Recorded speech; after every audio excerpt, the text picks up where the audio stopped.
Continuamos entonces hablando sobre nuestros contextos educativos. Algo introdujimos en la presentación anterior con respecto a Morín y su libro Los 7 saberes necesarios para una educación de futuro. Ahora conversaremos un poco más sobre ello. En primer lugar, lea el libro. Es cortito y considere esta clase como una conversación en que vemos nuestras diferentes opiniones complejas acerca del libro. Es un resumen que plantea Morín en que dice que en cualquier saber y cualquier cultura necesitamos 7 saberes que son fundamentales. Y esto es especialmente importante hoy. Lo único que tenemos claro con respecto al futuro es que el 80% de los trabajos o el 90% de los trabajos que hoy conocemos ya no serán posibles. No existirán taxistas, habrán sido reemplazados por Uber, Cabify o temas similares. No manejaremos autos, camiones, trenes ni aviones probablemente. Serán inteligentes y se conducirán solos, con lo cual se termina el trabajo para los choferes, etcétera. No habrá decisiones bancarias intermedias, ni empleados de banca, todo estará atendido por sistemas automáticos, por lo tanto tampoco tendremos empleados de banco, tampoco tendremos comercios, supermercados, porque la mayor parte de las compras las haremos vía web. Si no, miren cómo vende AliExpress, cómo vende Amazon, como todos los supermercados a los que usted asiste también van desarrollando una línea de venta por internet. Y las tiendas. En el momento en que podamos probarnos la ropa en un holograma, en nuestras pantallas, en nuestras casas, se terminarán también las tiendas de moda. En el momento en que instalemos impresoras 3D que nos fabriquen la ropa a medida, miren la cantidad de trabajos que van a ir desapareciendo. Y además las impresoras y los computadores son hechos por robots. Una perspectiva interesante y compleja. Bueno, como decía Obelix, no es que esté gordo, es la musculatura abdominal. Bueno, el primer principio, la ceguera del conocimiento, el error y la ilusión. Atención, el conocimiento simplificado, por ejemplo en economía, en religión, nos hace ciegos. Vemos solamente en una dirección y esto es muy peligroso. Hay varios libros de Varela, de Francisco Varela, que son interesantes. A mí el que más me gusta es el que hace conversar a varios investigadores muy conocidos con autoridades de las grandes religiones, el Dalai Lama, un cardenal, un rabino, un gran rabino, un ayatolá, etcétera. Búsquelo, es un libro interesante. Bueno, es necesario tener conocimiento del conocimiento. El libro de Varela, Conocer, es importante al respecto. Lo podrán encontrar también en esta plataforma.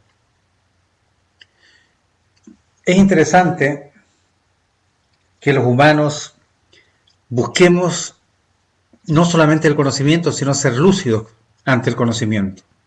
Buscar la lucidez, buscar el sentirse bien con el conocimiento, intentando conocer los diferentes hilos que salen de un conocimiento que nosotros tengamos y entender que nunca será absoluto.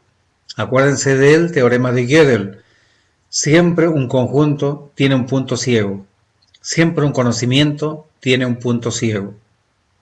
En educación tenemos que enfocar desde la complejidad. Esto quiere decir características del cerebro, características de lo que aparentemente se aloja en el cerebro, que llamaremos mente, pero es un concepto bastante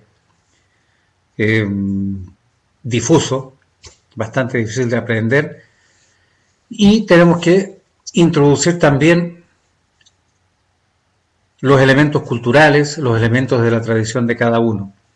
Para ello, Terry Winograd de Stanford es el más claro, digamos. el conocimiento es pertinente. Si no es pertinente, no es conocimiento. Y de allí la discusión acerca de las publicaciones, que suelen ser pertinentes a los mundos desarrollados, a los países en que las líneas de corriente principal son tremendamente importantes porque están buscando un desarrollo industrial mayor para todo el mundo, pero desde ellos. Un conocimiento que viene de norte a sur y un conocimiento que posteriormente tiene un precio que tenemos que pagar en materias primas, en subdesarrollo y en no disponer de un conocimiento pertinente a nuestras realidades.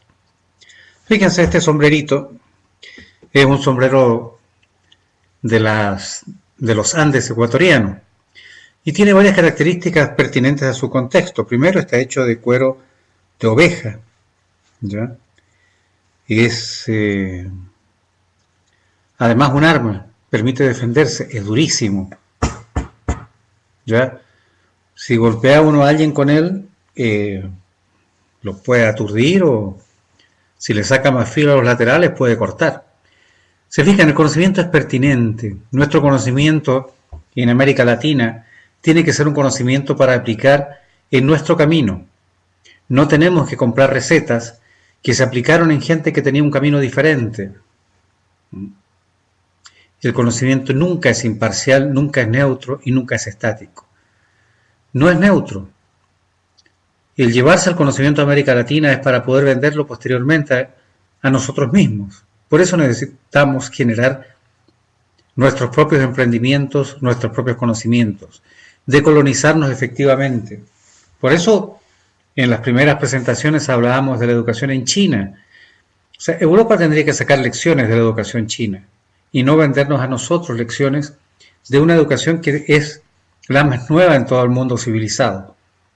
Hace 1000 años, Europa no tenía procesos educativos importantes. Bueno, necesitamos entonces un conocer que abarque los problemas globales y abarque nuestros problemas pertinentes a nuestra realidad, aquí, nuestros objetivos locales. Y ese conocimiento es muy probable que no esté en la lectura de las revistas Easy. Es probable que esté incluso a veces en un artículo en un periódico. Necesitamos un conocimiento que aprehenda los objetos que tenemos y que nos permita extrapolarlos hacia el mundo, pero desde nuestra visión, que no es la visión de los que tienen una tradición diferente, una historia diferente. El pensamiento fragmentado impide el desarrollo, impide el conocimiento poderoso, impide avanzar en conocer. Necesitamos analizarnos como humanos, ser los mejores humanos posibles. Los antiguos persas decían que para ser un hombre, no sé lo que decían para ser una mujer, pero no quiero ser machista, pero lo que decían para ser un hombre era que necesitabas saber andar muy bien a caballo, saber utilizar muy bien el arco y las flechas y no mentir. Eran las 3, entre comillas, competencias que ellos requerían como fundamentales para ser humanos, como ellos lo consideraban. ¿Cuáles son los elementos que son específicos a nuestra condición humana en nuestro contexto cultural? Es interesante. Discutámoslo, conversémoslo, vamos hablando con los estudiantes permanentemente. Los monos son especialistas en monerías. Los humanos debemos ser especialistas en humanerías. Vivimos en una isla que flota en el universo. La única isla que tenemos. Es necesario cuidarla, aprender a cuidarla. Tenemos que tener clara cuál es nuestra identidad terrenal. Es el 4º principio de Morin. Es pertinente enseñar la historia de la era planetaria iniciada con la comunicación de todos los continentes entre sí en el siglo XVI. El inicio de la comunicación de los continentes entre sí. No el inicio de la colonización, no la traída de la civilización desde Europa a América, no. El inicio de una comunicación que partió mal y que esperamos que se mejore cada vez más. En ese momento, la incomunicación construyó la insolidaridad, Recuerden que los europeos no consideraban humanos a los americanos hasta después de muchos años, más de 100 años. Y esto era por desconocimiento, por incomunicación. No era porque fueran malos, de principio. Fue un problema de comunicación y de ceguera de conocimiento, como veíamos en una diapositiva anterior. Después conectaremos este principio con lo que hablamos de sociedad líquida, que es lo que hablaremos sobre la sociedad líquida. Y bueno, aproveché de probarme otro sombrero, que también es ecuatoriano, fíjense, pero este no es de la montaña. Este es un sombrero de paja toquilla, que también es característico de Ecuador y que no entiendo por qué en todo el mundo se conoce como Panamá. Bueno, malformaciones del conocimiento. Es importante entonces no tener certezas, imagínense. Si yo me voy a comprar un sombrero de estos Panamá, mi certeza es que está hecho en Panamá. Pero no.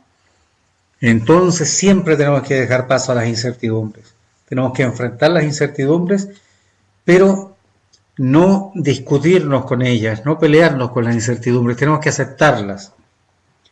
Tenemos que comprender que vivimos en un espacio incierto.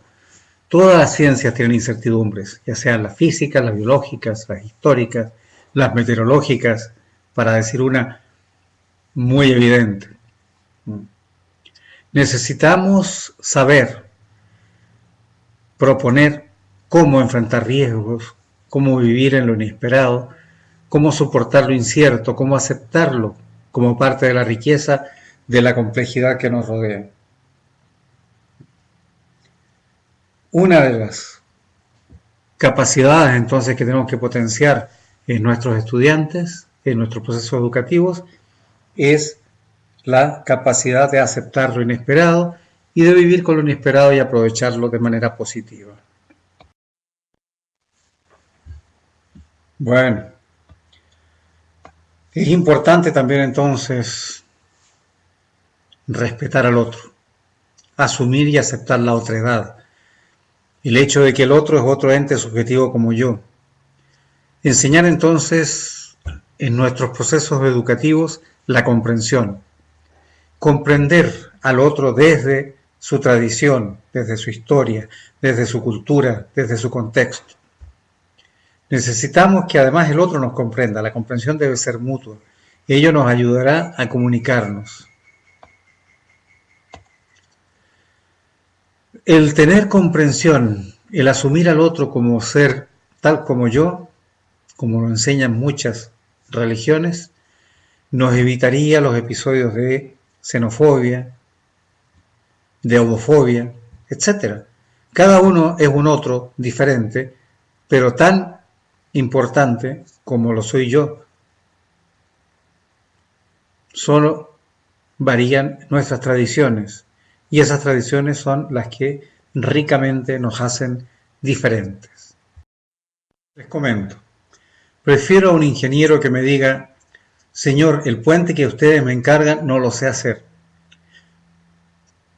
Ético. Que un ingeniero que no lo sepa hacer lo haga y después se caiga el puente y mueran personas, se perjudiquen bienes. Se fijan, es más importante en este caso la ética que el conocimiento. Es más relevante. Entonces tenemos que formar en una ética del género humano, una antropoética, que considere la trilogía condición humana, individuo, sociedad y llegue hasta la especie. Porque nos importa desarrollarnos y evolucionar como especie, desarrollarnos como individuos y desarrollar una sociedad que nos contenga. Necesitamos entonces una ética de especie, porque ella es la que nos va a ayudar a sobrepasar los grandes problemas actuales, ecológicos, de explotación humana, de separación excesiva de clases sociales, etc. Complementando la diapositiva anterior, tenemos que tener claro que el individuo, que como individuos somos parte de una sociedad y que influimos en esa sociedad, y esa sociedad es la que nos permite hacer las cosas que hacemos. No las hacemos porque solamente somos maravillosos. Recomiendo unos libros de ciencia ficción muy interesantes que ayudan a comprender estos fenómenos, estas situaciones nuestras. Son las distintas sagas de Orson Scott Card, porque él hace mucho análisis de los individuos y muchas veces posiciona a individuos preponderantes en situaciones especiales que son los que salvan todo, pero deja implícitos también los hilos de que esos seres preponderantes se apoyan en otros y son partes de un conjunto. Nuestras propuestas educativas requieren que incorporemos la complejidad. Necesitamos trabajar de manera transdisciplinaria, necesitamos incorporar a Morín, necesitamos analizar simultáneamente el lenguaje con el que educamos y atención, también hay un libro interesante de Eduardo Galeano, ya con respecto a enseñar de cabeza. Muchas veces nuestros ejemplos son contradictorios con nuestras enseñanzas y lo que estamos enseñando realmente en esos casos es el ejemplo. No se olvide, mire, lea el material que le estamos poniendo en la plataforma. Morín, Edgar Morín, Humberto Maturana, Francisco Varela, Manfred Weinneff. Elementos fundamentales para que comprendamos la complejidad, para que comprendamos desde nuestra complejidad a la complejidad de nuestro contexto social. Gracias. Seguimos en la próxima presentación.